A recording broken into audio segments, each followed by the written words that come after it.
Welcome back to another episode of DM Talks. I'm your host, Sarah DM, and this is your favourite wellbeing podcast.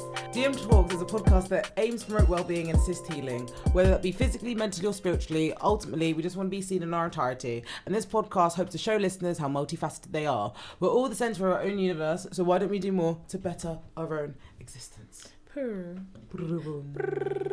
Welcome back, y'all. Welcome back.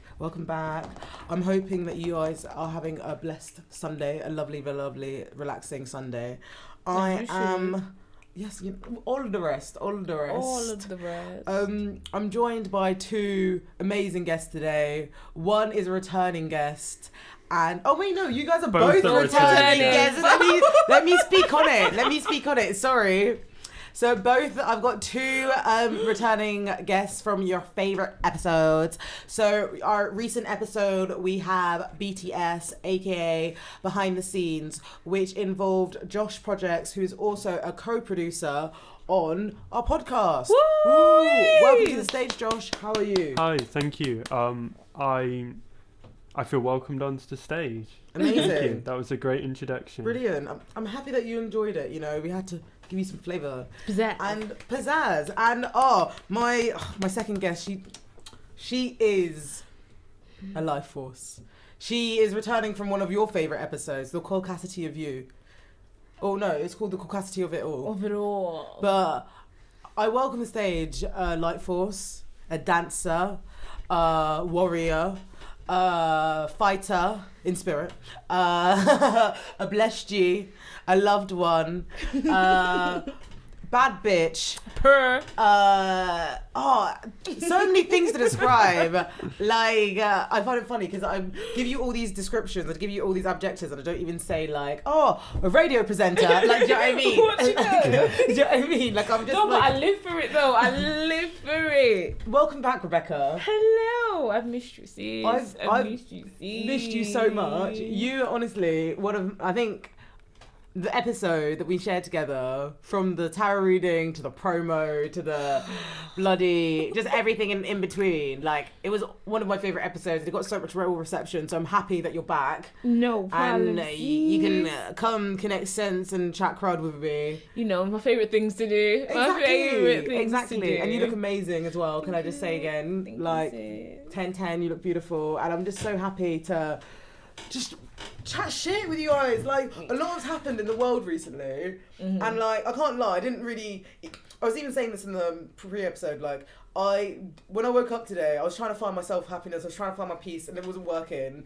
because I was just getting so flustered with information. But then I remembered that I've got a podcast that I can talk about my feelings on, so I'm happy that I'm with you guys and we can speak our truth and just speak on some things that we have witnessed over the past couple months, and unpack what needs to be unpacked. Yep. Because we ain't playing, y'all. Nope. Yeah, we had to spend, there's so much to unpack, we had to spend £20 on, 20 extra kilos of luggage. So much luggage. Yeah, a lot of luggage. We had to wait at the extra weight belt. Yeah. To have it unloaded, especially for us. Of society. You take that back. The heavyweight luggage belt of society.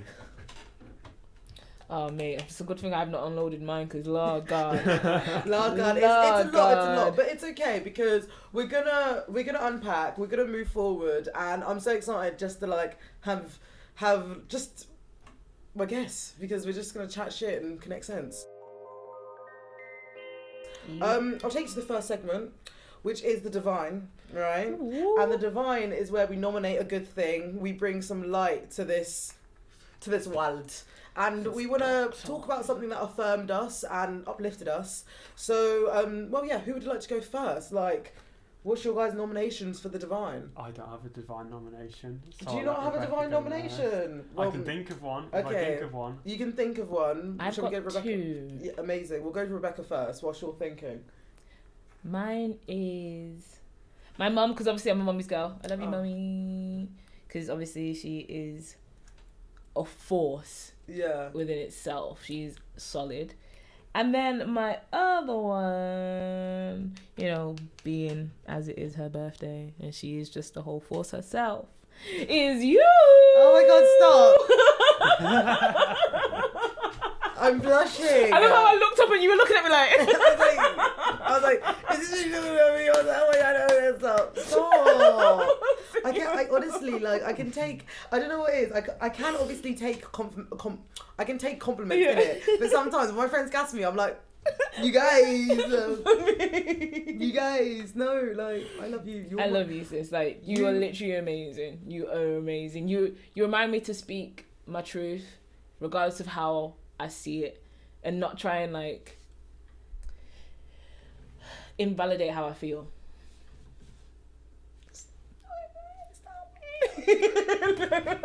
Rebecca, I fucking love you, bitch. I love you, bitch. Honestly, like, no, honestly, I'm so happy that I met you because you remind me to, like, stand in my power. As you should. And, like, fully stand in it. Like, don't care if it's raining, if it's smoking, if there's flames, if, like, there's a volcano underneath there. Like, just stand in it. Stand in yourself. And I honestly really, really appreciate you. So thank you. Too, sis. Thank you. Thank you. It's all love. It's all love. Have you thought of a nomination? I've thought of a nomination. What is it? I want to nominate protests. Speak on it. Speak on it. Should. Speak on it. As you should. And why are you nominating protests, Josh? Well, I think firstly, that it's a really important way. I think people's ability to, you know, stand up and be heard, even if that isn't necessarily through, like, it's not through, like, any sort of necessary processes. It's just people turn out and say how they feel. Yeah. And, you know, sometimes they cause disruption. Sometimes, you know, it helps to show, if you've got a huge crowd, how many people are in support of an idea. It helps motivate you, like, seeing that everybody around you is that, like, have that shared interest, a shared passion in it. Yeah, and this is maybe a slightly less divine topic, but I think, considering the news recently, that our ability to do that is being put under threat. I think that it's really important that we say this is actually a really amazing thing, even if we don't like every single protest, even if we may not agree with every single protester. I think everyone should agree with their right to be there, their right to turn out, and their right to be heard. And I think that like, it's a really important part of our society, and I think it's something that you know, I mean, ultimately the thing that happens is that whether it's illegal or not, whether they try and shut it down, it's still going to happen. People are going to do it. So I think that you know, the fact that people are willing to go out there and have their voice heard is really important. And, you know, it makes me sad to live in a country that may not tolerate it for very long. Yeah. But it also makes me glad to live in a country that, for the most part, has tolerated it. So I just hope that... Well, it's kind of weird. It's like live in a country that, like, I'm like the fact that I can fight it. Do you know what I mean? Like, some people, you fight it and you get killed. Yep. But, like, because there's so many, like, atrocities that the government, the police, and essentially, like, the sort of, whether it people who've been lost within the system, or whether it's, like, outright huge cases, like, it's weird because it's, like, picking the less out of two evils. In something, you know? Oh, the joys. But I love your nomination. Yeah. Because it's very true. And protest doesn't necessarily even have to be a huge crowd of people gathering. It can be petitions, it can be social media. It can even be what people love to call cancelling, where loads of people turn out and say, you know what, fuck this shit. You're cancelled. Yeah. We don't want to see it. You know, it's people coming out and being heard in a group. Yeah, so they know they're not going it alone. Yeah. And I think it's good. And, you know, protests ultimately, they inform policy. They inform politicians. Like, they let politicians know how people feel, how many people feel with it, and how strongly people feel about it, that they're willing to turn out and shout about it. Willing to get lit. As they should. Everybody has the right to be heard, as you said. That was a great nomination. Thank you very much. So for my nomination this week, I would like to nominate a business owner in Manchester called Palumi. She has a business called Shop Asha Ebony, and I honestly I treated myself to some things from her her business, and honestly I just fell in love.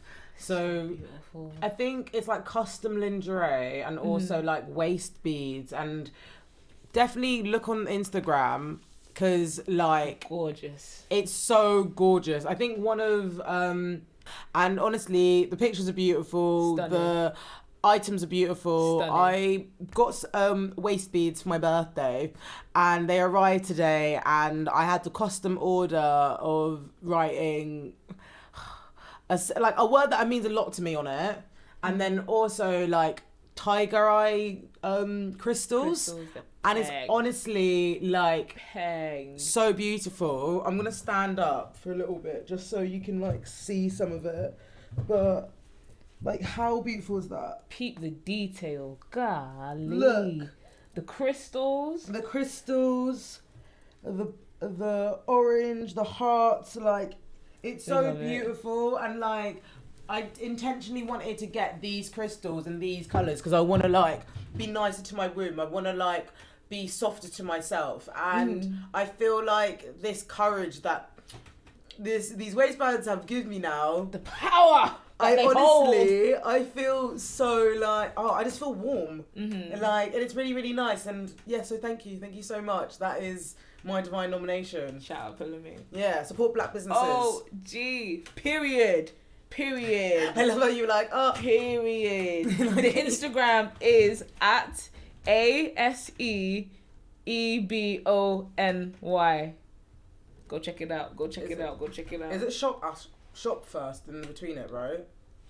Yeah, so it's at oh yeah, so it's at SHOPASAEBONY. There you go. So welcome back to Decoding the Messes. This is where we unpack mess that we see on and offline. And a lot of mess has happened and we are talking about it. And well, I was speechless for a minute, but now I'm back.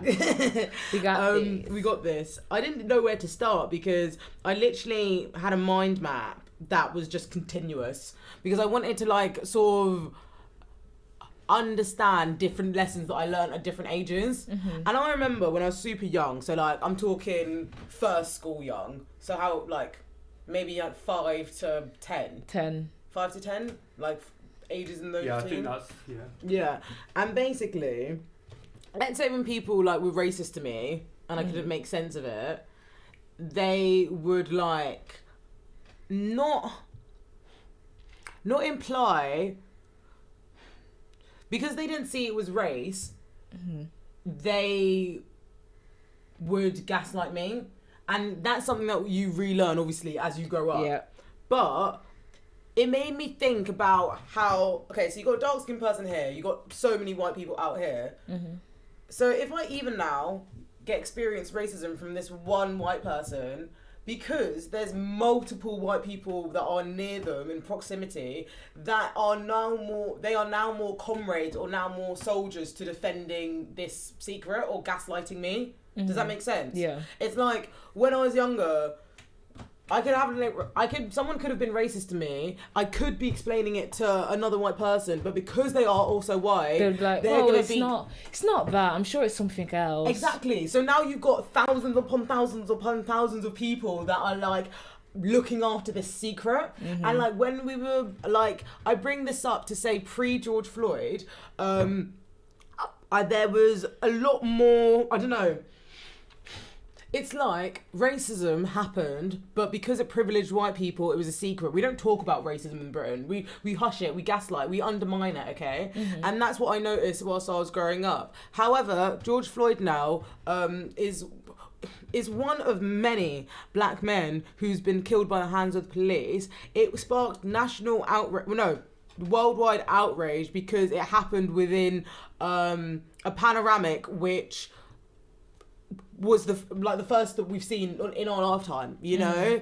And you see people post their black squares, you see people speak out about institutions, you see some people getting their goals reached, and you see an opportunity to spark change or spark a new way of thinking and providing like long-standing support for a collective, right?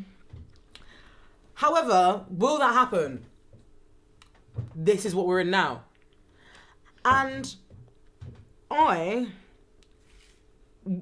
we, the collective, should not let George Floyd's death, ever be in vain. However, he is one of many. You know, how many atrocities have we seen that's happened to black people since then? It's heartbreaking, and it's I don't even know how to explain like how I feel towards it, because it's like you're just out. It's just outright killing, outright theft. It's all the things. However, I bring this up to say, like, pre George Floyd, people should have tried to gaslight me. Post George Floyd, it's so loud, it's so aware that even if you gaslight me, I'm able to be like, the conversation of race is so loud now that, George Floyd made it unseen. Like, it literally, like, everything that was hidden now is seen, you know? Yeah. And in the sense of, like, speaking about racism. And we're just talking about speaking. Just the conversation. Not even fucking talking about, like, actual change or actual, like, fucking, you know, holding people accountable. We're literally just talking about the conversation. However, this obviously is going to disrupt a whole group of people because that's their way of doing things. I'm not going to chill with those people. That's why it's another reason why I started this podcast, because it's like, I know whatever I do in the future, like, I don't... Let's see, you want to ask my opinions. You know what they are from this podcast. They're all here. You know what they are from this podcast. So go listen. There's the receipts. Go do your research. It's digitized. It's documented. Go listen. Do you know what I mean? And like, I think we've seen so many conversations of how racism is everywhere. Are you choosing to ignore it? Is it your privilege?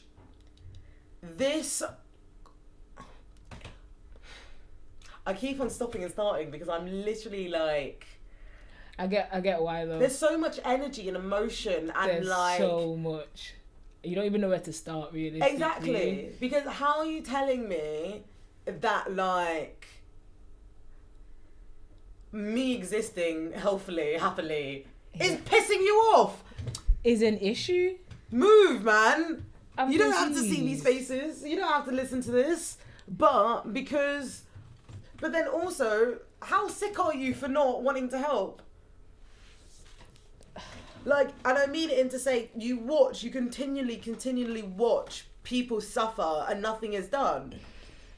That makes me feel uncomfortable. It makes me feel unsafe. Like, yeah. So when I feel like when it's gonna, not even, we hope it's a if. Yeah. But you kind of, instead of having the if, you kind of have your brain kind of trains you to have the, when this happens to me, yeah, is it going to be the exact same? How is it going to play out this way? Like, for example, what things about me are going to be brought up to make me look like a bad person when I'm the one that's dead?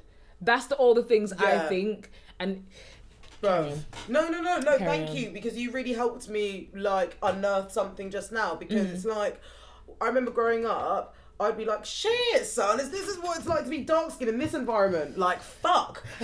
And, like, as I've grown up, the threat's not fucking changed. I've just learned about it more. Not at all. The threat's not changed at all. I've just learned a different form of threat. This is why when people say... I'm educated more on it. When people say post-George Floyd, I'm like, okay, so how far back do you want to go if you're doing post-George Floyd? Because there's a number of deaths that, regardless of how ignorant a person is, they still know about it. They know about the stories.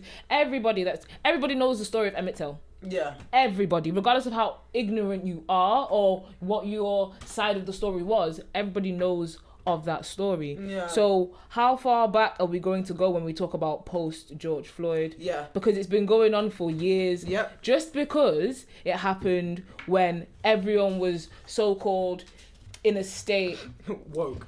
Well, not even woke. Like everyone was in more I mean, like reflective. reflective. Yeah. I'm just Reflective judging you. kind of way of thinking, and I just feel like what it's like you're constantly battling yourself, because was everybody actually being reflective, or was everybody just trying to, or was it performative? Yeah, was it like a performance of we are going to come together as a collective because now we are seeing that this isn't right? Yeah. So you were choosing to not see how right it was before George? Exactly. So when a child got killed for playing, it wasn't as important. When someone was killed for being in their own house, it wasn't important. When someone went to the shop, it was. So when I think post George Floyd, I'm thinking, how far back are we actually going to go? Exactly. Like it doesn't like make sense. Like you can't make it sense because like it's performative. It's performative, and it's not like it's not been there. Exactly. It's knowledge. It's not like people just choose. This is not George Floyd. This is not the first death that we've seen televised. So people find it as entertainment. Some people find it as entertainment. Though. They are People find seeing like recycling videos of black bodies being mutilated, abused, harassed, attacked. They find it as entertainment because they can't identify it because they know it's never going to be their experience. They know it's never going to be them. They know it's never going to be them. I remember watching an episode. No, I remember listening to Kelechi's podcast, and she was telling me now. She was talking about this white man on an airplane. He was it the one that got arrested? He was being really aggressive and just being really violent and stuff, and security had to take him off. And then he said, "Yeah, I know exactly you're treating what me like said. a black person. Mm-hmm. You're treating me like a black person." I'm like, realistically, because you're not dead for one. No one's brought guns out at you for one. But also, he said something that a lot of white people think. They like know that that's not going to be their experience. To be fair, actually, let me take that back, because even over the past weeks now, rest in power, Sarah Everard, her murder, there was a provision. Did you see that video? The vigil, yeah. And those police doing rock with all of those people. So like, it wouldn't be. You have to take that into consideration, you know. But also, police are violent with bodies. They were just police have been violent with bodies. Everyone's just shocked for that now it's happened. Exactly. Yeah. That's quite. That I feel like. I'm not taking away from anything. Obviously, of course, what never. The police have been doing is been disgusting. But to be, the way I see it, what happened to Sarah is ridiculous and it's disgusting. It's downright outrageous. But how many people have gone missing that look nothing like Sarah, that nobody cares about, so to say, and they've had no repercussions, no one's fighting for them the way everyone's fighting for Sarah. I'm not saying that everybody should be able to do what they want, but what happened to Sarah is ridiculous and it's tragic. But if you've seen, bro, I can't believe they had to. Well, this is just like details and stuff, but like I only found out recently that she got identified by her dental remains. That's ridiculous. That's fucked. Like what the like that's horrifying. Like for someone to fuck you up that bad, like you have to. That's how you're identified. And then a police officer as well. Exactly. That's fucking terrifying. Police officer, the people that are meant to protect us. I know. Sorry, I probably should have done a trigger warning in this conversation, but like. I think I mention it. I mention it to say like, even seeing all these instances of like violence towards marginalized communities, because Sarah Everard, she was a woman, innit? Like violence against women, gendered violence is so real,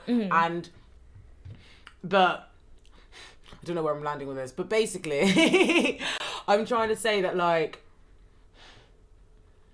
I hope that her death will never be in vain. just like George Floyd. I hope none of those deaths will be in vain. I hope they can be opportunities to fucking restructure society. And I want patience and I want healing to all her family. I want patience to anyone who ever knew her, and to her. Like, it's fucked. It's fucked. It's like we've got a world which is so violent. It hates women. And if you're a black woman, it hates black women. Like, the world is so violent to marginalized communities. So I want to encourage having having security in myself, but also I want to put effort into making other spaces outside of this, because I cannot. If I'm scared, who do I go to? Like, if I'm scared, who do we go to? It's terrifying.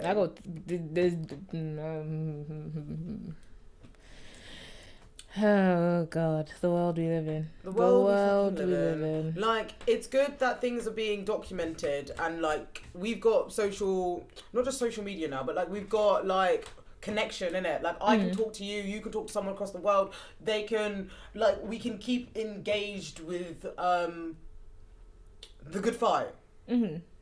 But at what fucking cost?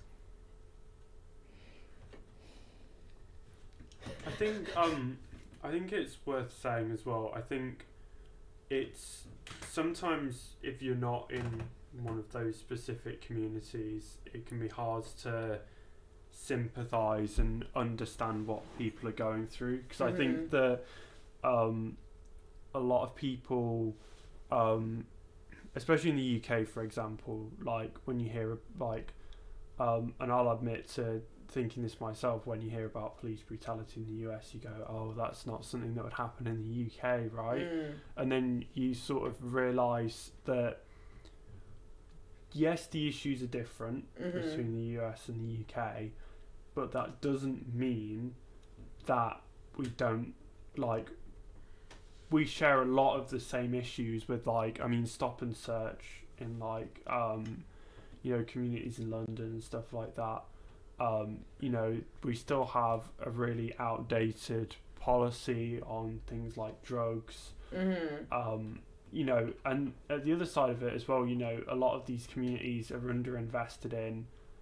They struggle with poverty, and, you know, it makes it really hard for people to get by. Yeah, and get help and get support. Yeah, and it's like if you have a mental health issue, it's like, how are you supposed to, for example, like, you know, a lot of people with mental health issues, just sometimes they don't see the consequences if they decide to go and steal stuff from a shop or something, like, and, you know, if you don't get the help and support for that, if you live in a community that's been underinvested in, doesn't have enough, you know, mental health carers, enough nurses, if you don't see any opportunity for yourself, then that makes it hard as well. So it's like, there's a lot of factors. There's like a sort of brutal policing, which in itself can sort of be self-fulfilling, in that when people are treated so poorly by authority, they tend to grow up to despise it. And yeah, I think generally, if I'm making the point, first there are issues, and like racism, I guess, isn't an on or off switch. It's like, it's everywhere. It's on all the time, baby. It's a spectrum, in that we don't have specific laws or specific policies that necessarily explicitly say anything, but we have laws and policies that knowingly or unknowingly are causing or accentuating gaps that exist in society. And I'll give a great example for this, is that a lot of people know about the redlining that happened in the United States, where like poor communities, especially communities of colour, were basically barred from being able to get home loans in the way that white people were. And it's like, that policy carries through till today. Just because that policy ended in like what, the 60s or the 70s, the wealth that white communities were built up has not been, given to the black communities. Like generations of sort of being able to build wealth, being able to build, get their family educated so they can access better jobs, better opportunities, they can, access things.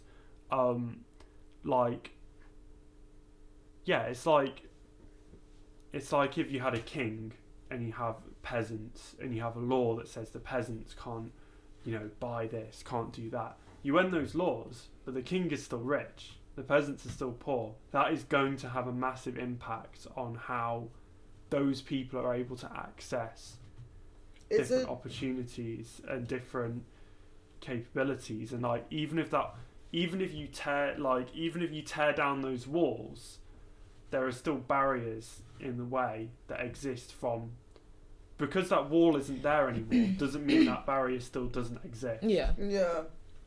I guess. No, because what you've literally said is facts. Because even with things like the police system, the police were put in place to basically catch runaway slaves.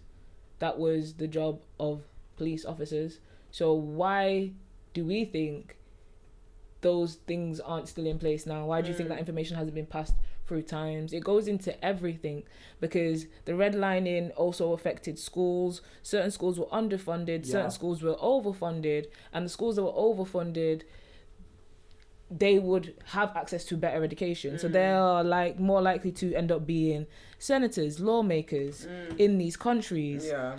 And they are more likely to still be those people now. So the people making these laws, passing these laws. So they're only going to more likely pass laws that line their pockets, which is... You see history repeating itself. And it's one of those things as well, is that if you don't have senators and lawmakers that are from those communities, even just on a simple level, even if everyone suddenly decided... Even if everyone was suddenly, we're going to stop being racist, we're going to do even if that happened somehow, you still got those people don't understand the problems that those communities face. Yeah. They don't understand the issues at play. There's still going to be things in place as well. Yeah. There's still things that are going to be in place that are still going to promote it in one way or another. All the systems need to come down. But then also, I like the idea of, learning indirectly. I don't want people to be, bait with their learning. No, that sounds weird because I am a teacher. No, I am fully a teacher. But in the sense of, let's say now, let's say my white friends, if you're a white friend of mine and you would choose to center your feelings when you were learning, then I'm gonna get annoyed. If you listened to my podcast, I'm not gonna be you're hearing the same thing. Do you know what I mean? But it's the fact that in one form you've got a podcast where it's I get it. Someone who doesn't like me could listen to this. Do you know what I mean? They're listening to it on their own. They could have their earphones in. It's just something that they're learning about. They're getting an insight into the experience. However, let's say if someone's hello, Sarah. Okay, so I remember this time in June 2012, I was racist to you. And you know what? I've learned and I've healed from that situation. And I just can't believe I was racist. I'm so sorry. I understand that you were the black person in this group. What am I supposed to fucking do with that? My mind is so fucking fried that even when people apologise to me, I'm pissed off. And that's not okay. An apology is genuinely something that you use to reconcile or console. An apology is meant to be. Honestly, if you catch me on the wrong day and a white person... When I tell you, people were messaging me after George Floyd, random people from different parts of my life, reminding me of how they caused trauma to me. I don't do that on my own fucking don't do that on my own. I'm so glad no one messaged me, because realistically, boy, smoke you would have got. It's just, and then the person, whether it's me or another, a person of colour or a black person, then they're in the conflict of hey, should this be a learning opportunity or should I tell you about yourself? You know? And it's this, yeah, exactly. I could just be minding my own business. I was living my life when you were choosing to be ignorant. All the information is there. Exactly. It is there. It's been there for years. It has been there. So how come a person that can think they're better than me can't educate themselves to find out this information? Why are you coming to me expecting me to be like, well, it's fine now that you've apologized. Let me just show you how to be better for the rest of your life. No, it's not my job to do that. It's my job to live my life and feel like I can comfortably live my life. And I can't do that, but I still have to carry on every day. So why do you think it's fine for you to come to me and be like, well, educate me. Yeah. Tell me how I can be better. Honestly, suck out. I genuinely think like this idea of if you speak out about race and then the white person's feelings are centered in the conversation, then it puts all the... You know how we were talking about baggage, innit? It's like, okay, you know what? I've got a visual for you. Okay, so it's like with... you got racial conversations, right? And like these are feelings, innit? It's like a scale of who's going to be understood or some shit. And it's like we've got all this baggage, and like when we speak up about our trauma, it's like, oh, are we actually doing it to release one thing that has been put on me, or is it going to bring more weight? So now let me say I speak up, and then someone who I've interacted with in this situation, in this experience, now invalidates me or be like, oh, I didn't mean to be racist, like, what do you mean, it's out of character, like some fucking shit like that. Now the weight is in their center because they're going to only... No, I've apologized, I didn't mean it like that. You know I didn't mean it like that. They're only going to assess the situation of the involvement if they had. They don't realise that I'm the black person to... I'm black when you don't see me. I'm black when you don't see me. And this situation was one of them that I had to stand in all the shit that I've had to do with my blackness. This one that I had to stand. And now you want to say your feelings are her. Because like, I think I wrote this down. Let me see if I get my notes. Go cry. Because it's like... This whole thing, this whole baggage idea encourages emotional labour, and if someone says it's not that bad, it leads to invalidation, but it also can like look for your involvement, and that's like a trauma response in itself, because it's like, oh, what did you do? But how did you bring this in? But like, I hate it. It's like when Sharon went, oh, you educate me. It's like, bruv, when Cheryl said that is literally how many white women think. Educate me then. And they don't understand how condescending it sounds. Oh, go on, because you're meant to know better than me. Yeah, because you're black, because you lived my experiences. Honestly, it's like in that moment, Sharon, literally. By saying educate me, don't cry, I should be the one that's crying. Exactly. That's literally invalidating someone else's feelings and basically saying how your feelings mean more than theirs in an experience that they have faced. How rude. And if someone was to react how I'm reacting now, oh, why are you so angry? Why are you so aggressive? Why are you so aggressive? Because it's like, if you're black, people, you're in the wrong, and then they'll find something in you to show you that you're in the wrong. You're in the wrong if you say something. You're in the wrong if you don't say anything. Yeah. You're in the wrong if you look up in a certain type of way. You're in the wrong if you look a certain type of way. Oh. Yeah. And it's just ridiculous because people are still having these conversations. Like I was saying, my mum said to me, I think I've even mentioned it on my last episode with you, like everyone's learning the same thing, we all take different routes learning it, right? For some people, George Floyd was the only time that they learned about race. For some people, Meghan Markle and Prince Harry's conversation with Oprah was the first time they heard about race, you know? And like, if you see it like that, there is so much information that it's like missed. It's like some people are starting at page 30, some people are starting at 382, some people are 20 years deep because they're black. Do you know what I mean? Like, it's just, it's a weird form, and like, I'm happy about, I'm sorry that what Meghan and Harry have gone through, but I'm happy that interview happened. Because especially me growing up in Windsor, knowing how patriotic white people can be, knowing how, what's the word? Well, I mean, I lived next to Windsor, innit?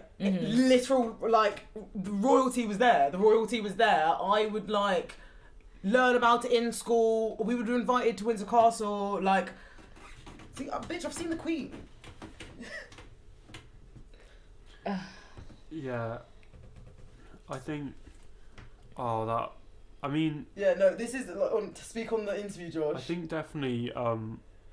As well, what you were saying about colorism earlier on is very true. Because, like, I mean, I don't want to speak sort of out of turn on this, but I think Meghan Markle is like, you know, she's very pale. Don't worry, I'll speak for you.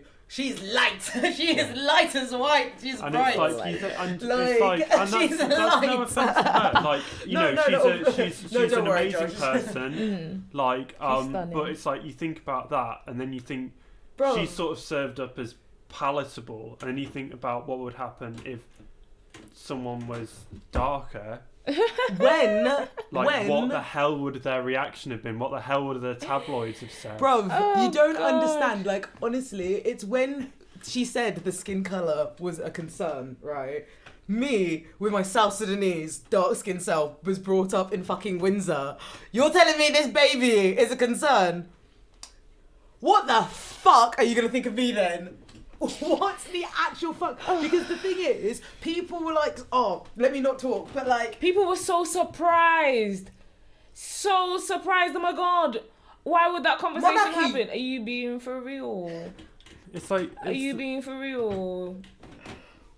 Let's not. Cause I don't even want to... I feel like I don't want to start throwing shade because...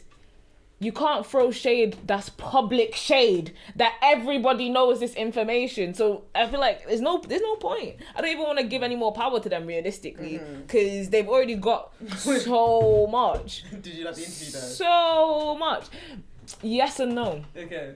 Yes and no for Were different you silenced? reasons. Or were you silenced? Oh my God. Iconic Oprah. I hope I meet you one day. I hope I meet you too, but that's for other reasons. We'll still get to you. We've not forgot about you, but that's besides the point. Ooh. Okay, back to Sorry, yeah, the thing. I'm the worst. It's... I can't say I understand why people are shocked because realistically I don't. We can't... I'd understand... Okay.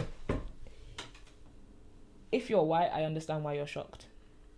If you're white, I understand why you're shocked by the fact that those questions were asked. If you're black, you are not shocked. If you are a person of colour, you will not be shocked because at the end of the day, all over the world, lighter skins, lighter tones are preferred. And I mean all over the world. In the Philippines, everywhere. in Nigeria, in India, everywhere. The lighter you are, the more you're seen as palatable, palatable or whatever. Yeah. So that conversation wasn't... The fact that question was asked wasn't a surprise to me. Did you see Oprah's face I was like, what? And I was like... But she knew that question. She knew that information before she asked I feel it. like all of us 100%. knew that. I feel like low-key, all of us knew that. Because I remember like thinking, oh my God, their baby's going to be gorgeous. And then someone literally turned around and be like, oh my God, I wonder if the baby's going to be like light-skinned or dark-skinned. And I just thought, is it your child? Yeah. Are you the one that's going to have to feed that child and take care of that child? Then why the fuck do you care? Exactly. Why the fuck do you care? It shouldn't be your concern. It's not your concern. It's somebody's life. Let them live their life. They created life. And you want to... I'm confused. You're so strong and you care so much about your monarchy and your royalty. That is blood of your royalty. And now everybody's in uproar. Oh, this child is... You care so much about the royal family and the royal bloodline, but now you want to cast out a whole prince. I'm confused. Yeah, a whole ass prince. A whole ass prince. That's not even... That's very, very light. Like, very, very light. So imagine if he was darker. Shit, bruv. Imagine if he was darker. Honestly, like, all the stuff that he said about how they had to... what was it? What did he say now? It was like... They can't get security for him. Yeah, couldn't get security for him. They're living off the money that Diana left them. Because she knew that was gonna happen. Do you know what I did laugh at? Like, respectfully, you know what I did laugh at? when they said they went to Tyler Perry's house, and I was like, what, you're telling me Medea pulled through? Medea is gonna be, she's gonna have like a rifle, gonna see her doing some movie. Medea versus the royals. You ain't a queen round here, bitch. That, I swear to you, that's probably gonna be the tagline. Oh my god, it will be. You're gonna see Medea in like the whole shebang, zoot in hand as well. Do just you know what I mean? Oh my days. Oh my god. No, But it's really like, see it. I find it funny because I just the whole thing. I have so many thoughts on it. I have so many thoughts. I don't even know where to start. I really don't know where to start. I'm gonna start with one. Meghan and Harry are a macrocosm of what it's like to be in an interracial relationship.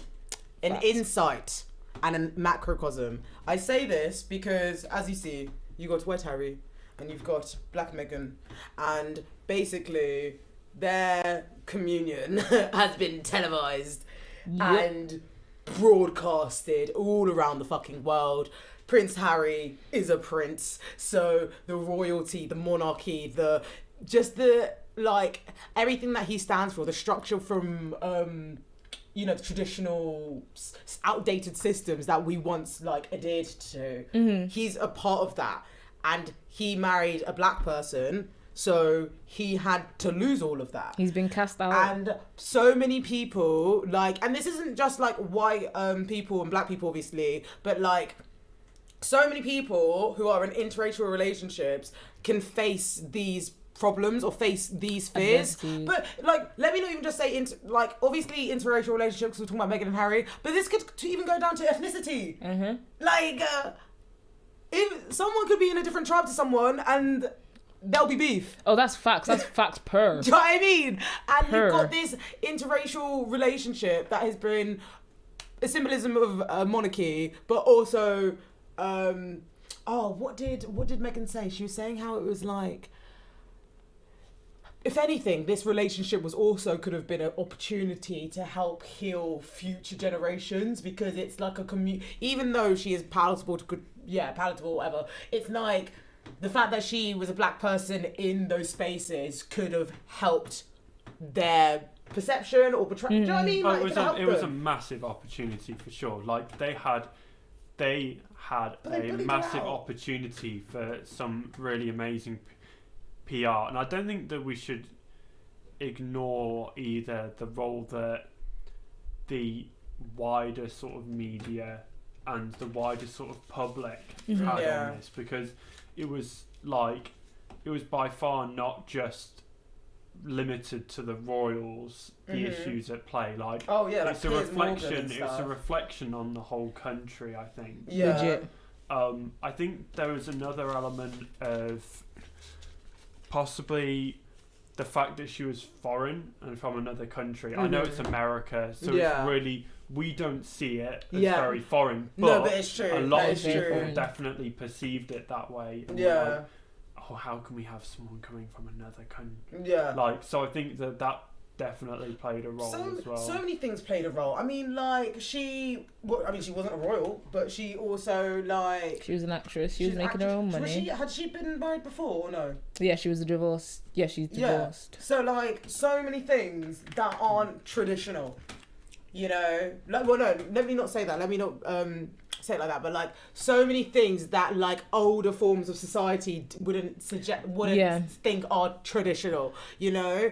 And I feel like, well, she wasn't from those like aristocratic groups, those aristocratic families. She was, as much as they said like Diana or Kate were outsiders compared to her, like those two still grew up in those sort of areas, those sort of communities. But she's complete outsider. Like, do you know one thing that I loved though? It wasn't even in the interview. It was a little TV segment. It was Dr. Charlotte Amos, Kelechi Okafor, and Gina Yashire. Honestly, seeing 3 black women on my TV like that, I was like, because they're black women that like. Well, obviously I love Kelechi because I've like followed her for the past like 3 years now, but like Gina Yashere, I literally used to watch all of her comedy when I was younger. Like I'm talking about like noughties, like 2004, like shit like that.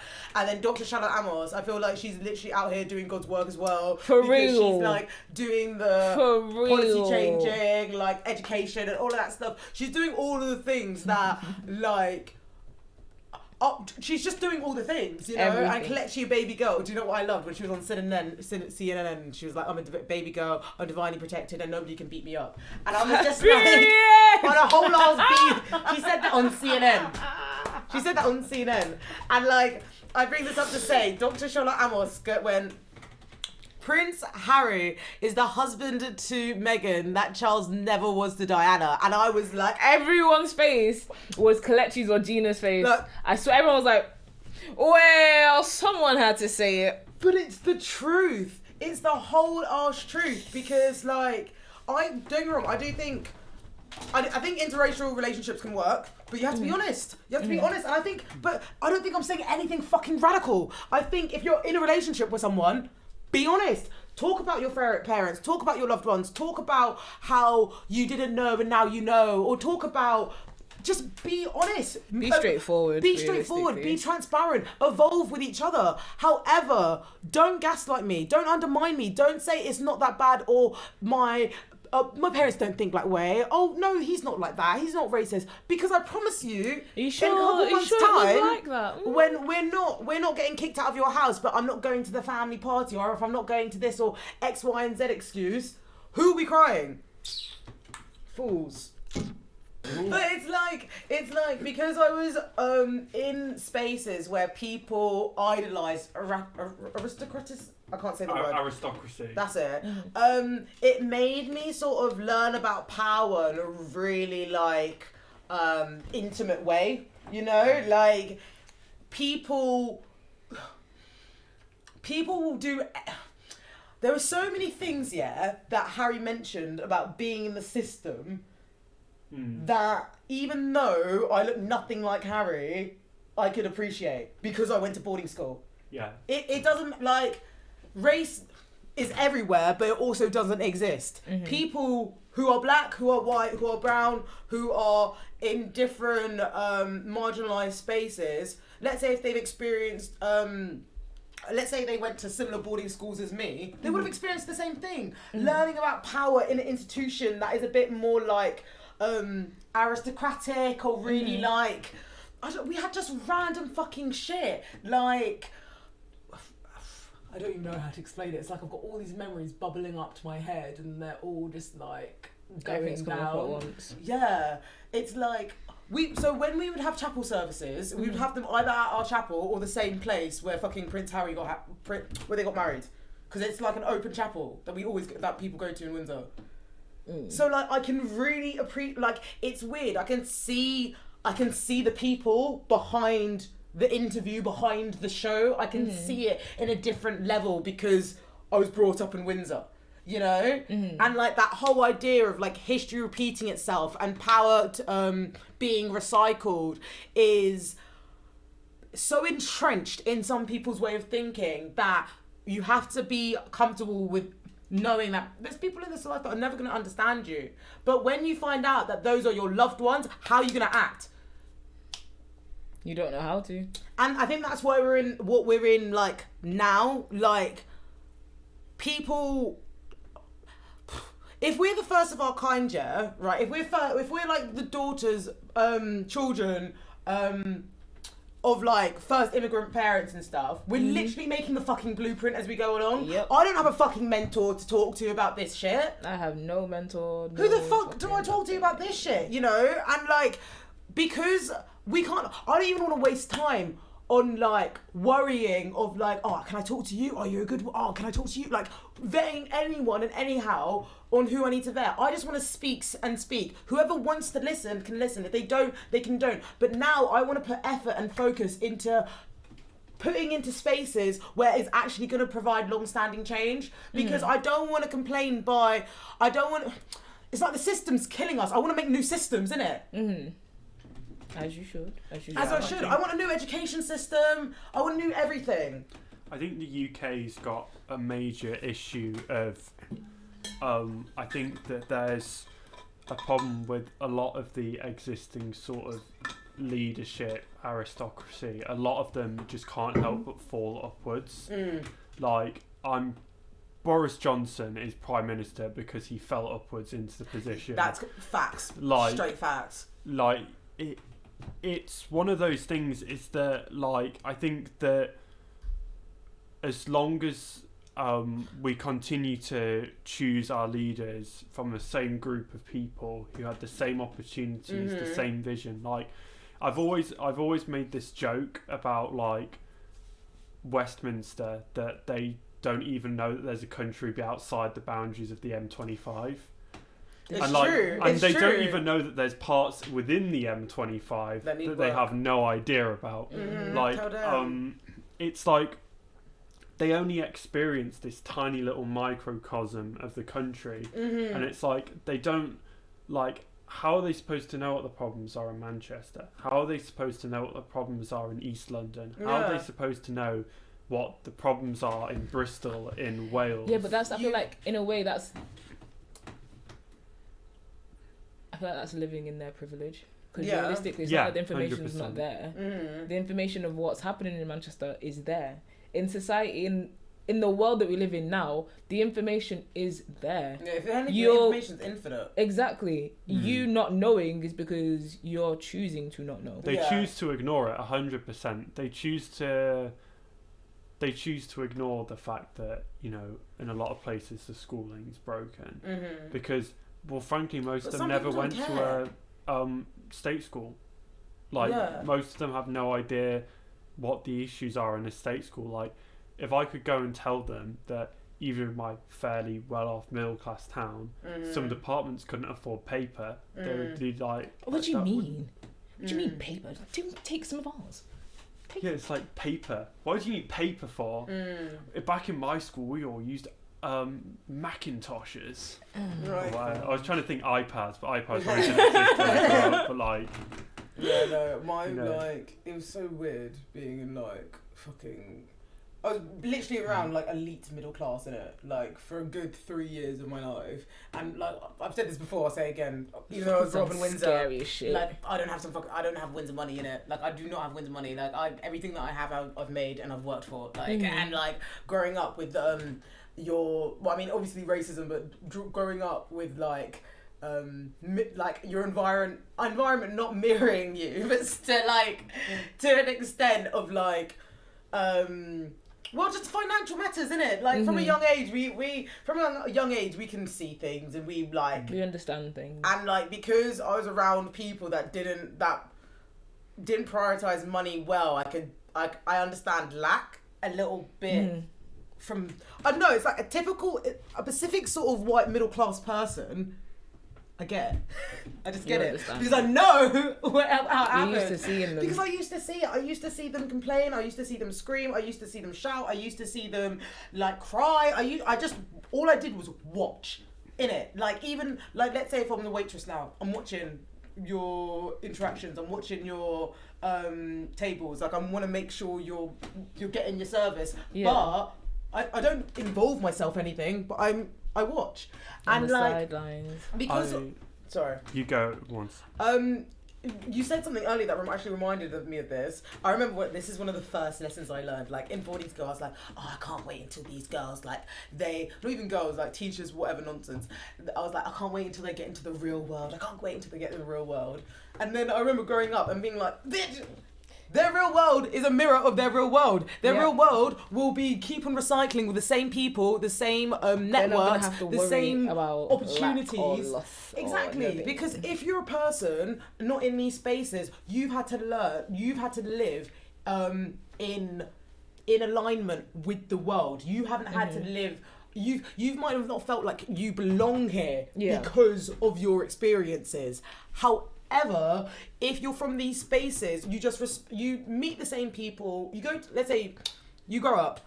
You got your parents, and then you go to uni, you meet the similar friends, and then you have businesses with those friends, and then they connect, and then you recycle, and then you guys are all fucking doing Verbier all in failing New Year. upwards. Do you know what I mean? Or falling into amazing spots by chance. Exactly. By chance. I wanted to ask, how many people at your school were picked up in this car specifically?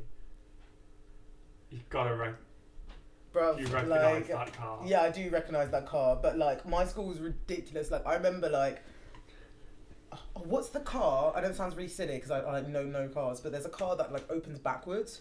Rolls Royces. Yeah, someone pulled up in one of those ones. But to be fair, it was like a birthday. But still, do you know what I mean? Look Who how gets mad a is that? roller for Me their to say, birthday? to be fair, it was a birthday. Who knows a Rolls Royce before the age of 40 or like 50 or something like? Do you know what I mean? Grown. Yeah, Who knows that? It's mad because you can literally see the privilege. Cause Yeah, and you just- see them. You see the clogs working of race as well, and like that's why. Obviously, there will be faults with Harry because Harry still hasn't taken accountability of some of the racist remarks or like some of the. There's things that he did in his past that he hasn't spoke out about. Yeah. However, it's obviously clear to say that he's not the reflection of who he was then. Yeah. You know? But I was listening to the different podcasts and they were talking about how like this is even if you think this doesn't affect you, it will affect you. Mm-hmm. Because it's symbolic, it like triples down. Yeah, I think I hope the Oprah interview holds a bit of a looking glass up to British society and our Completely. relationship with race, and I think that we need to, and I think it was really good when that interview with Kelechi was on Sky. I think that it was really good how she just kind of said that a lot of British race issues appears to be sort of gaslighting. Or Yeah, and that no, will it isn't kill the you. Same here, and I think that's a lot of the case with like a lot of other issues, like with women, with LGBT rights, with like we can say there's a lot. And another thing that I don't like as well is when people talk about like oh well, this country has it worse, so therefore we shouldn't. It's like kind of almost using an excuse to not improve things here. Yeah. It's like it's No, not as it's bad. true. Like, this is another thing that I was going to say. Like, if people are continually pointing the finger out there, they're not pointing it in here. Inwards, yeah. And that's the thing. It's like, with racism, you've got people being like, oh, that person's racist, that person's racist, that person's racist. Dare I point at your loved one? No. Dare not. No. Dare I point at your Honestly, neighbour? No. Some people don't even want to look within because then, for example, They have to see for themselves. example, when there's a conversation, they'll bypass. If someone's like, oh, well, this person has also faced something similar, they'll be like, yeah, well, this person's also been through something similar. Like, Yeah. everyone's going through it. I'm not talking about that person's experience. I'm talking about this person's experience. Exactly.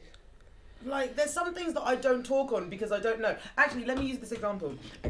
So, growing up in Windsor, everybody was comfortable being white. Cultural appropriation didn't really... Like, I didn't know what cultural appropriation was until I got to uni, really. Like, I did, sort of, but not... I saw the odd, like, white person with braids and stuff, but I just didn't... I was like, you're going to damage your hair, because I know... That's literally how I thought. However, it shows you that, like, I'm not going to... I didn't speak on experience. Like, I haven't done an episode on cultural appropriation explicitly, because that's something that I don't know enough on. I don't know enough on, because that wasn't my experience as I was growing up. Everyone's comfortable being white. Everyone was comfortable. Like, as you grow up, obviously you understand that theft is more subconscious and it can be more indirect, but I'm learning with others. And that's okay. It doesn't have to be, oh, I've learned, do you know what I mean? It doesn't have to be like, I've learned this, like, look So at everybody me. has to. So everybody else has to learn it because I've now learned it. Exactly. As Maybe people are just learning. Sorry, I don't know who I interrupted, but I definitely It's interrupted okay. someone. yeah, I hope that Britain can go somewhere a bit. Like, I hope that we can start to have these conversations among ourselves. I think that it's quite clear that Britain has had a problem for a while. I mean, this is how we treat people with differences this small. how do we treat like people with different differences, big like differences, like how people kind of hate on like Polish people or hate on like, and then it's like they're not even different to us. There's literally zero difference, and then it's like, pardon me, and it's like you don't even have to. There's like almost zero cultural barrier, and it's like you see how horrible we are to those people, and then how much worse it must be for people who have even more differences, even more, or a multitude of differences, because it's like you can, like, the person could be Polish, but then they could be like gay and Polish. Do you know what I mean? Or they could be like gay, Polish, and disabled. Yeah. Do you know what I mean? And like you see how like it's another intersection of like being exposed to violence, really. Yeah. And it's heartbreaking, but I think the fact that I don't know, I keep on going, I think, nah, we straight up just need to make spaces for our own. Like, we just straight up, not just spaces on our own, but like, we need to make long-standing support to communities. Like, yeah, some of them can work in coalition, whatever, but I mean, like, we literally have to, like, over here is not working. We need to take some things over here and start fresh, start anew. If you want to join, come join. We'll work together. This side, but I'm not playing in your game anymore because. But it's weird saying that because there's so much that needs to get done to get like sort of legal like footprint.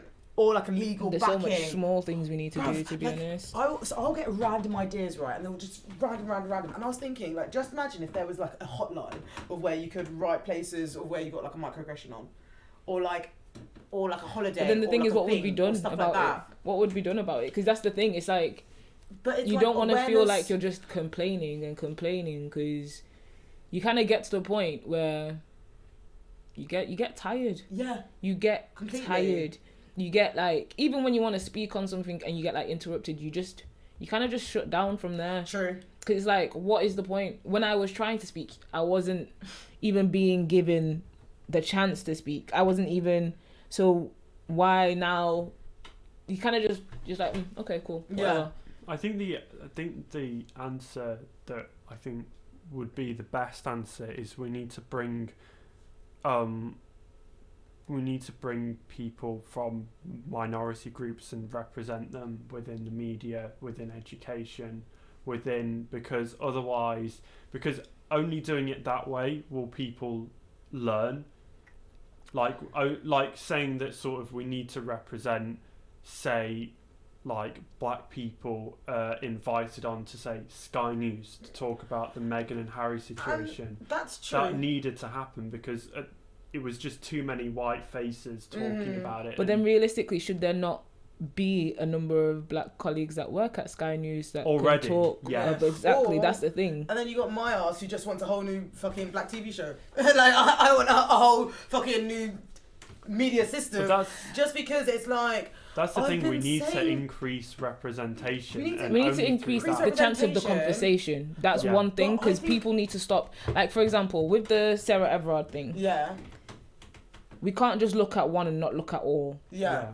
Like I was saying previous with the Sarah Everard thing, there's a lot of people that have, for example, Blessing, I'm going to forget her surname and I'm going to pronounce it wrong. Okay, Blessing's incident that happened, I believe, last year. Yeah, October. Same sort of. We don't know what had happened. We genuinely nobody knows what's happened to Blessing. Someone went missing, but there wasn't enough evidence. Nobody looked into it the way they looked into it with Sarah. There wasn't that much give. Yeah. There wasn't no one fought as much, and I feel like people need to be. You need to be accepting enough to at least let the conversation happen. Yes. You need to be accepting enough to not just bypass it all the time, because we can't just look at one and feel like one's acceptable, because then when we think, one's acceptable, we'll then find reasons for, this one's acceptable. This one's now acceptable. This one's now acceptable. We can only be outraged when it's this. Yeah. We can be outraged when it happens to anybody. If anybody goes missing and if anybody's murdered, everybody should be outraged. Yeah. So why is it only a certain outrage towards this Do you get what I mean? Yeah, the system's put in place, like, I don't want to say hone, but they sort of like manipulate how the outrage should be.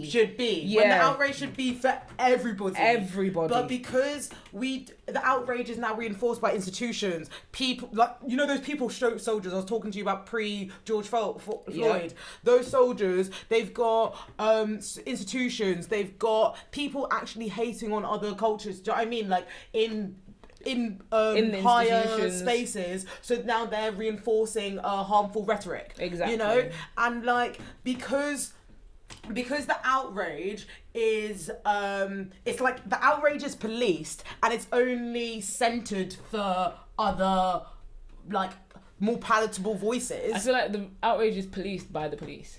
It's always policed. It's that's like true. It's always an organization that's like, how can we handle this best? Okay, so we see your outrage. So there's this outrage about this and there's this outrage about that.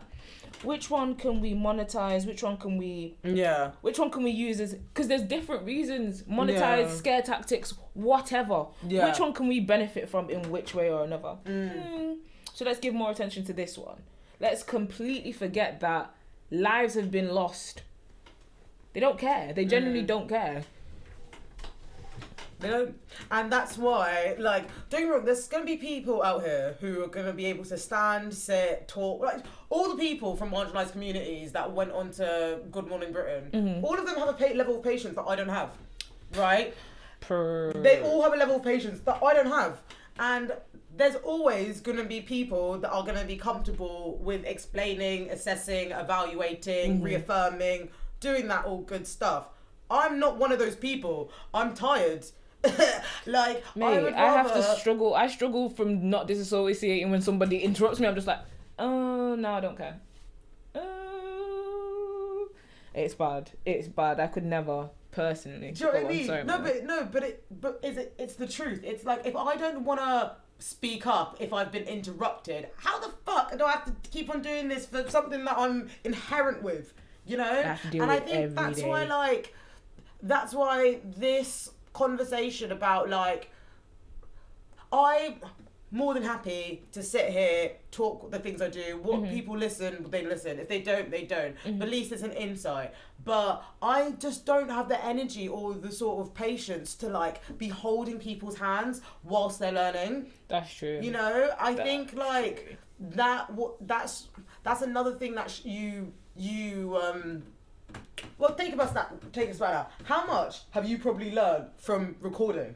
How much have you learned by witnessing or, like, sitting with me? You've seen me as a person, but you've seen me for my character. Like, that was something that just happened naturally because it was choice. And it was like we had a shared interest, so that bonus. However, some people fall at the first hurdle because their feelings are hurt. Yep.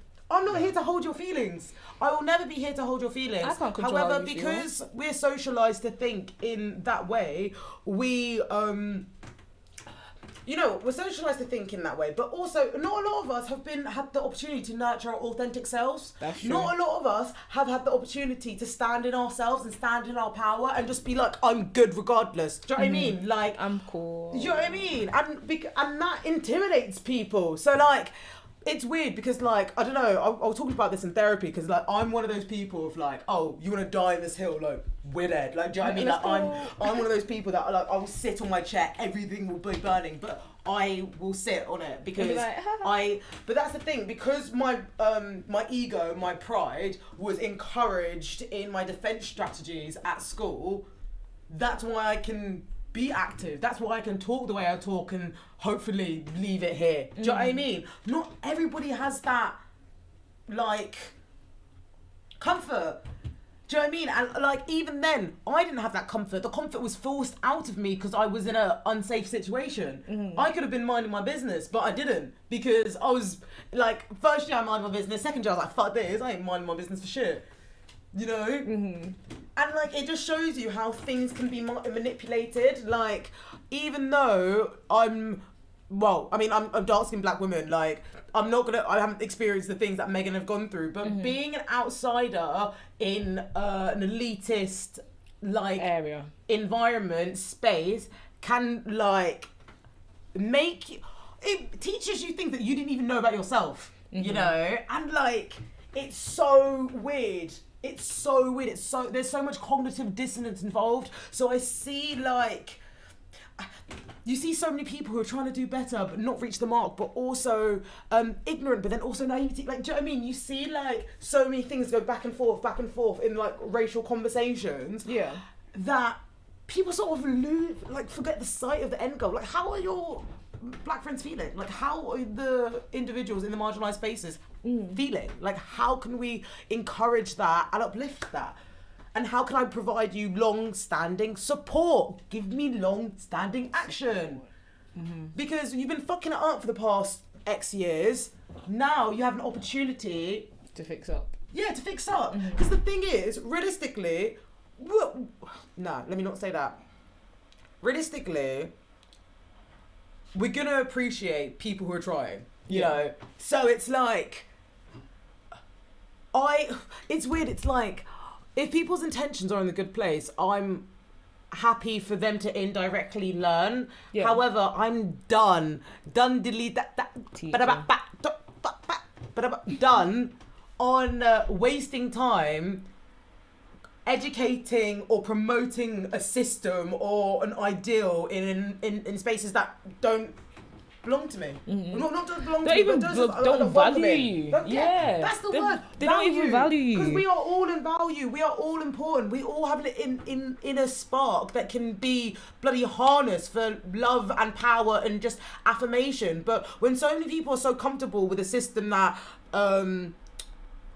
benefited them because of their own things, bruv, it's like, I honestly think that if you're racist, I'm sure I've said this before, but if you're racist, you are not emotionally intelligent, right? You're telling me, that your level of empathy, doesn't extend to people that aren't in the same spaces as you, and now you're running the country. Now you're running laws. Now you're in my now you're my doctor. Now you're my. Do you know what I mean? You're all of these things. What do I have to vet every single person? Nah, I need to put.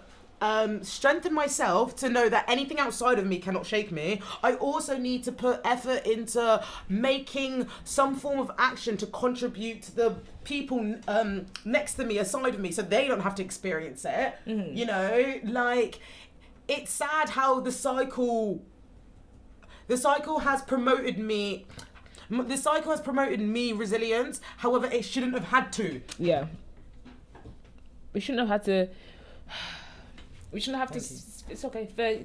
Face the things that we face that make us strong, so to say. That make us resilient, so to say. Oh, bruv, do you know what killed me? Is when Megan was like, "You cannot leave me here. Like, I do not know what I'll do to myself." Like, that's completely understandable. No, it's completely understandable, but it's actually it's fully fucking heartbreaking.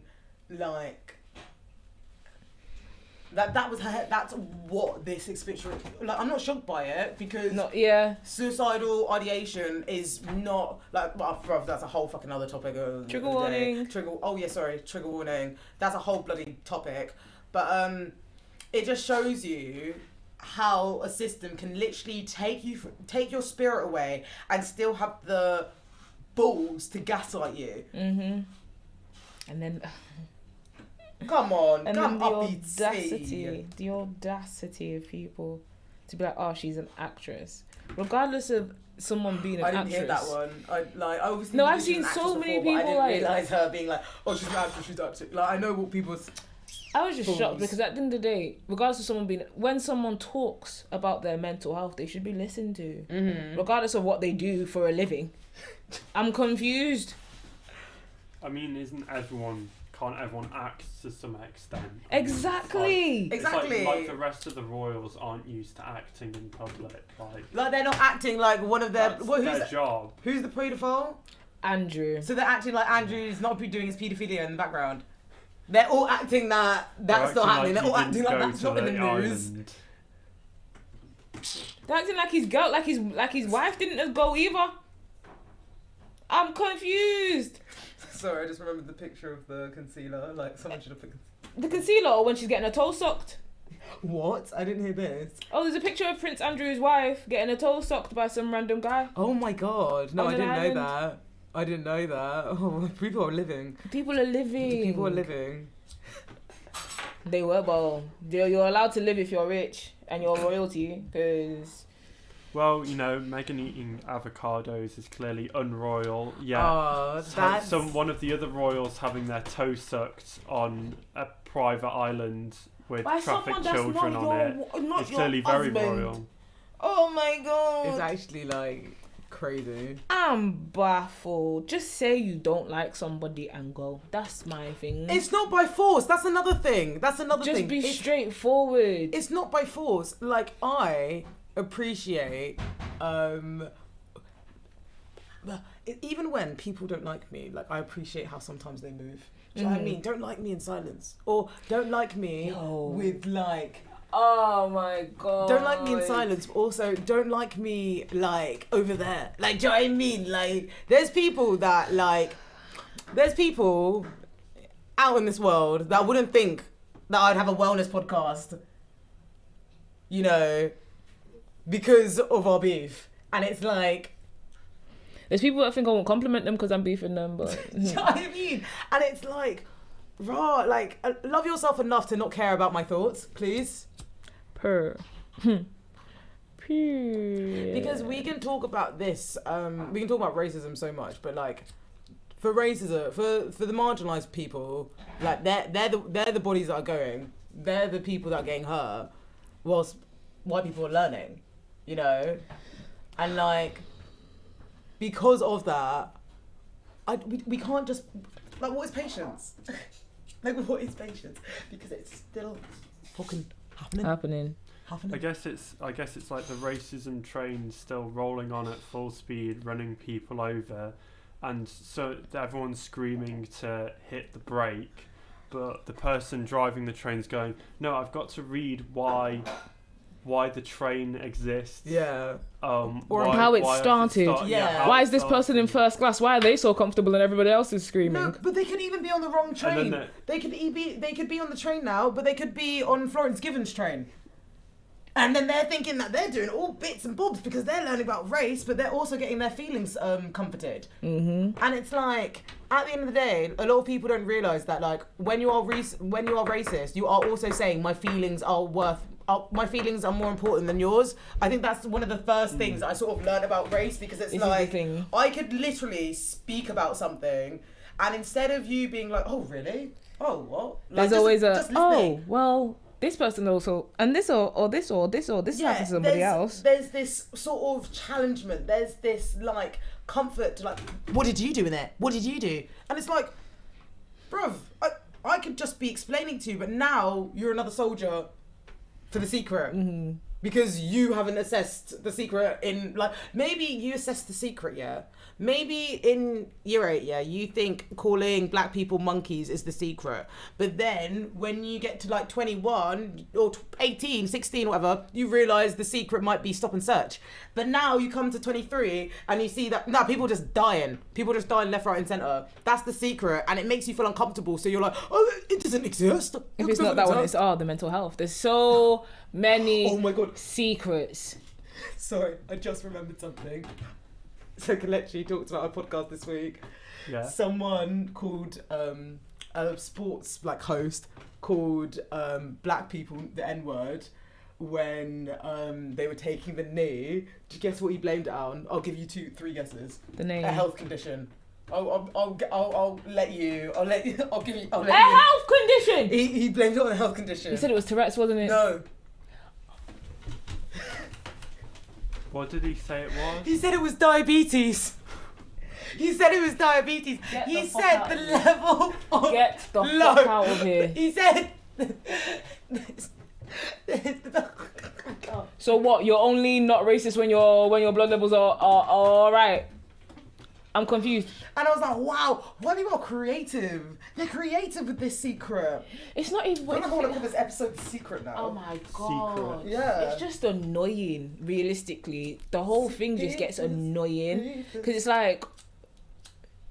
you're allowed to be like, oh well, this is because of my condition, this is because of my condition, but then we're allowed to be treated a certain way and we're not allowed to have any because of. Literally, it's just there. It's just a trauma response. It's a trauma response that they're inflicting on us. Because I'm done. Honestly, nah. I have to show you the episode after. I was thinking it was gonna be Tourette's. The way they said it was a lot funnier than me, but like it was honestly, when she said it, I couldn't stop crying. I was like, nah, people are mad. Can you diabetes? You're making me want to call my diabetes friends and be like, yo, do you say these things when your sugars are low? Because I'm sure you don't. Honestly, like,